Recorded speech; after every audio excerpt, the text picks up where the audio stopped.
What's going on, guys? BASSFZz here. Now, I'm not gonna lie to anyone. I'm a little upset. The other day my film class got canceled, and I was denied the chance to see the woman of my dreams, and thus I had to stay in my room all fucking day. And also, yeah, I'm dealing with this one jackass who thinks it's a swell fucking idea to go tell some of my old classmates that I was aggressively stalking her, and I'm not really sure how to deal with that problem, and thus I've been stuck in a state of perplexity as to why she would do that, and also, what the fuck am I supposed to do? I don't know. A little upset. So, yeah, I decided may as well take this aggression and this snarkiness out on somebody who says something completely fucking asinine. I decided to do it on Melissa, because she's a fucking comedy goldmine, but then I was like, I'll give Melissa a break. And so I saw the Koalamos 2 that Victor Zinn did, and I saw Steve Shives, or whatever the hell you pronounce his name, and I said, huh, this is damn stupid. But not stupid in the sense that Steve is not an intelligent guy. I mean, he sounds pretty smart, but stupid in the sense that it's so far from fucking reality that I decided, bloody hell, let's do a video response to this guy. So, I certainly hope you guys enjoy today's video. So, let's start. Hi everybody, it's Tuesday here at the Breakfast Club. I'm Steve. How's it going? That's right. Beer instead of coffee. The downward spiral begins.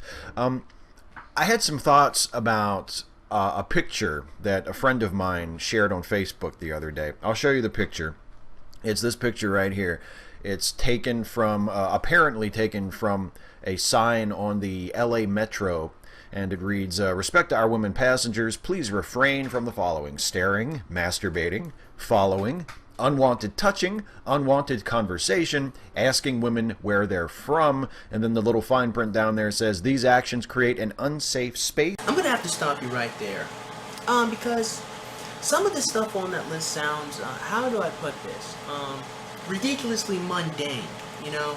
The whole, don't ask women where they're from. What? What?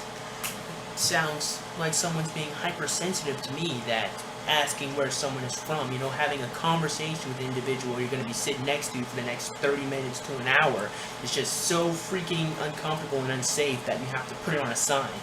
What other asinine shit did he say? Unwanted conversation. This kind of comes back to the whole not asking women where they're from. I mean, come on, like, you're going to be next to this person for the next 30 minutes to an hour, and you just want to sit there awkwardly like,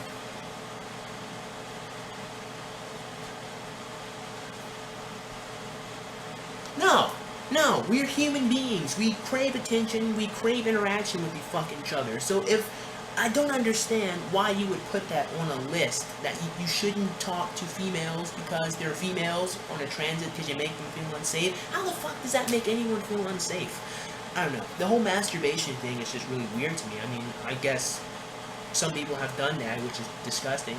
But I think we should just keep going and listen to what Steve has to say. And contribute to violence against women. If you are unable to refrain from harassing other passengers, please change seats and notify the bus operator. So that's the image. It was shared by my friend Neely on Facebook, and the first comment under the picture when she shared it was some dude asking, why does it say respect women passengers? Why doesn't it say respect all passengers? Because, my friend, that would have been way too easy to say. Thus, judging by the size of the image, it would have been a little too long. You know, I guess they would have had to change the font size, and by changing the font size to from women to all passengers, I guess would have cost them a couple of more cents when it came to printing. I don't fucking know. That's a pretty good question. Why didn't it just say respect all passengers? Because by only saying respect our female passengers, that opens the door for a lot of bullshit to happen to men, which I'll get into in just a second. And it ties in very closely with another commonly heard stupid question. You know, funny thing is, I had a teacher back in the day who told me there is no such thing as stupid questions. Now, of course, that was all the way back in middle school, so I guess maybe she was just trying to make us feel better. I don't know. Which is, why do they call it feminism? If it's for gender equality, why do they call it feminism? Why doesn't it just refer to itself as humanism? Well, from what I've gathered, humanism and egalitarianism are actually two different things. I haven't put in a great deal of research into humanism, so I can't speak on the topic very much. I'll probably do that after I record all the footage, but even still, the reason why you don't call it humanism is because that's different from egalitarianism. If you want that part of the question answered, as to why it's not referred to as egalitarianism, that is a pretty good fucking question. Well, I already know the answer. The answer to that question is feminism is about female supremacy. It's not about equality between the sexes, because men and women are already fucking equal. We're just different. Hopefully that answers your question. But it probably doesn't. Otherwise, we wouldn't be doing this video response. And the reason I say that this is a stupid question is because it ignores the obviously apparent reality that you can see just by opening your eyes and observing the behavior and the traditions and the values and the customs of the culture that you are a fucking part of. Oh, really? Huh. Yeah, the culture that I'm a part of seems to be this whole stupid notion that there's a rape culture and that ideas of rape are prevalent and accepted, right? Well, that's not the fucking truth. That's not even close to reality. I also seem to be living in this culture where a woman, a very pretty woman, can go around and tell people that she was being stalked by someone who was supposed to be her friend, and people will believe her just by virtue of her being a fucking woman. That just because she's pretty and has a vagina, people will believe that she was being stalked, because why would she lie? That's part of the culture that I live in right fucking now. Right? The culture where women can lie and say that they have been raped or assaulted, and no one will ask for evidence. They just accept it. The culture where women are supposed to be fucking victims in all facets of society, when really they're not victims, when really they themselves can be aggressors. That's the culture. That all men are perpetrators. And should you even say that not all men are perpetrators, well then, you're a fucked up person, and you are equally as bad as the men who are perpetrators. This is the culture that we live in right fucking now. I don't know what you're talking about, Steve.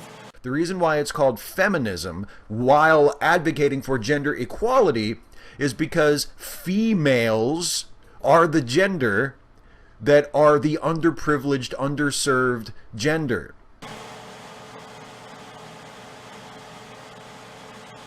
You can just go back into the video where I was talking about how this one jackass decided to say that I was stalking her and my friends fucking believe her just because she's a woman. So I don't know what you're talking about, Steve.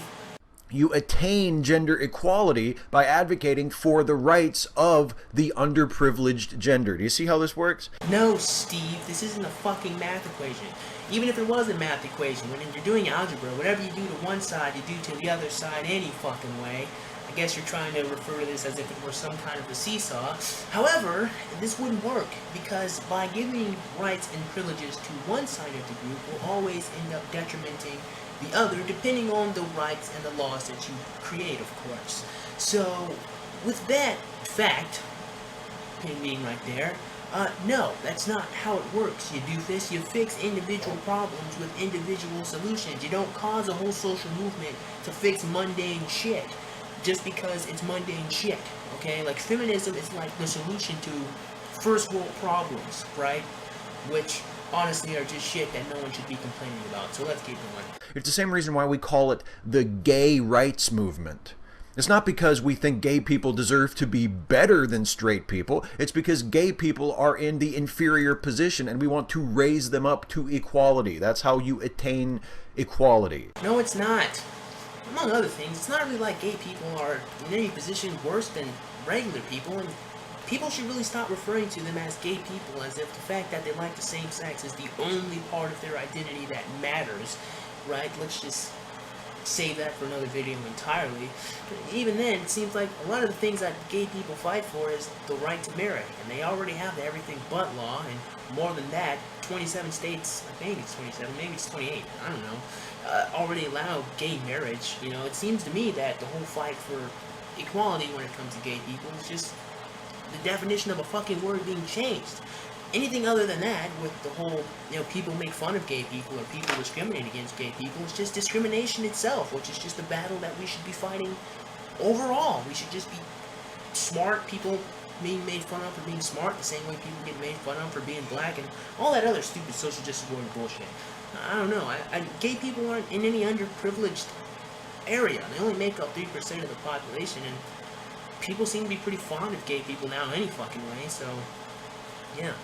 The reason why the sign on the bus, on the metro, says, "Don't masturbate to female passengers," is because female passengers are the ones who are made to feel unsafe by that behavior. Now, I'm not saying that a female passenger on a metro has never just openly started masturbating to a man. That would be fucking hilarious if that shit were to ever happen. I don't want to say for sure that that's never happened, but I would guess that the ratio is pretty lopsided. It's mostly men doing that to mostly women. That is the nature of the problem that the sign is meant to address. Yeah, but you see, that causes a little bit of a problem. Let's say some gay man gets on the transit and he starts openly masturbating to other men. Well, probably the transit operator would say, "Hey sir, did you not see the sign?" And the gay man could reply, "Oh, I saw the sign. Trust me, I'm not masturbating to those ugly women over there. I'm masturbating to that hot piece of ass right there." And he's probably going to point to some black guy that has his hair cut and is rippling with muscles. Let's just say that. Fuck off. He wouldn't be doing anything wrong based on the fucking sign. And that's the problem. The problem is, it doesn't address that men can deal with shit like that. Let me tell you something right now. If a gay man if any man just started fucking openly masturbating to any woman, to anybody, in my presence, I'd feel a little fucking uncomfortable about that situation the same way any woman would. I don't understand why that would only be a problem that women deal with. You think if a man just started openly masturbating on the transit, the other men are just gonna be like, "Bravo, bravo sir, bravo." Fuck no. So, it still should just be everybody. I don't understand why women are so fucking privileged to where they should be the only ones protected from creepy people masturbating. That's why it fucking says respect our women passengers, not respect all passengers. Alright? Have you got it? It's not an accusation that you personally are a rapist. So drop this hypersensitive... No! That guy T. If you ever watch this video, please put this word in the box that is our words. Hypersensitive is not your word. Hypersensitive is our word. So T, please, put that in the box. Put hypersensitive in the box. So we have reality and hypersensitive. Those are the two words that's in our box. You do not get to fucking use that word, Steve. Hypersensitive is not your word. Defensiveness, and either grow up and learn to accept the fact that we live in a society where there is gender inequality and where it disadvantages women, and that is a problem that needs to be addressed, or toddle off to the men's rights movement subreddits and bitch and moan with the other guy. Whoa, I'm gonna have to stop you there again, Steve. Let me get this one straight. So if women complain about the fact that guys whistle at them and call them babe and call them pretty, well, that's a cause for a fucking social movement. But should a man complain about anything, well, he's bitching and moaning on Reddit, and you should be shamed for doing that. Do you not see the bullshit, the hypocrisy in that statement? Who are upset at the unfair divorce settlement, or because they never get to see their kids. Is this motherfucker mocking men that don't get to see their kids? Really? Fucking really? Look, my mom and dad got divorced when I was probably 11, right? That's when they were officially divorced in 2006, right? My dad was one of those men who barely gets to see his kids. You are a fucker, Steve. I'm going to personally insult you right now. You are some type of a douchebag to fucking insult men that don't get to see their kids. What in the fuck is wrong with you? If you had children, you know good and goddamn well you would want to see them. If you had kids, you know you would want to be in their lives. So how could you even mock men who complain about not being able to see their seed? Let's keep going. Or because the girl they like won't go out with them. There's a place for you. It's called the men's rights movement. It's a little bubble of misogyny. I don't think you know what the word misogyny means if you think the men's rights movement is misogynistic. I mean, I'm not even an MRA, and even I can acknowledge that they're not a group of misogynistic people on the internet that you can go and be with your own, and when you ask them a question like, why does it say respect our women passengers instead of respect all passengers, oh, you will have such a warm, welcoming response. They will not mistreat you and abuse you verbally the way I have just done. They will love you and support you for everything that you are, a deeply oppressed holder of a penis whose life has been ruined by these mean, nasty women. The hypocrisy is strong in this one. So I would suggest, if you can't hold up in the real world where these problems really exist and where people feel the need to try and address them in real ways, put in your application for membership in the vaunted He-Man Women Haters Club. You know, one question I've always wondered is, who really hates women by virtue of them just being women? You know what? I'm actually going to make an entire video on that. That's a pretty good fucking question. Oh wait, still doing a video response. Yeah, you're an idiot. Let me close this video out by saying this. Anyone who's been subscribed to me for a while has heard me say this several times. I'm going to keep saying this until I start hearing other people on their channel say this too. Women completely control the social sphere. Completely control it. That sign is a good example of what I'm talking about. You cannot even have a conversation with a woman on a fucking transit without it being considered unsafe for them. You can't fucking ask them where they're from without it being considered a problem. You can't even fucking look at them. Staring was on that list too. Of course, masturbation, unwanted touching, goes without fucking saying. But having a conversation with women makes them feel unsafe? Complete fucking control over the social sphere. They completely control what is and is not acceptable. That's not equal to men. That is one of the equalizers that I'm fucking talking about, that I've been talking about on my channel. Complete control over the social sphere. That's what women have. And they realize it. I'm sure they do. And I just think that these social justice warriors and these feminists just want to act like victims to gain more power, because feminism is just, it's Marxism. It's fucking Marxism. And these people, either they realize it or they're just foolish and they really think they're doing something good, which doesn't make them any less evil. So yeah, with that being said, I certainly hope you guys enjoyed today's video. I feel a little bit better, but not all too much, but yeah, whatever. I still got a couple more video responses in me. So yeah, if you guys like this video, please go ahead and click that like button. And go ahead and click that subscribe button. Comment in the comment box below, and as always, have a good day. I'll see you cool cats soon. Adios.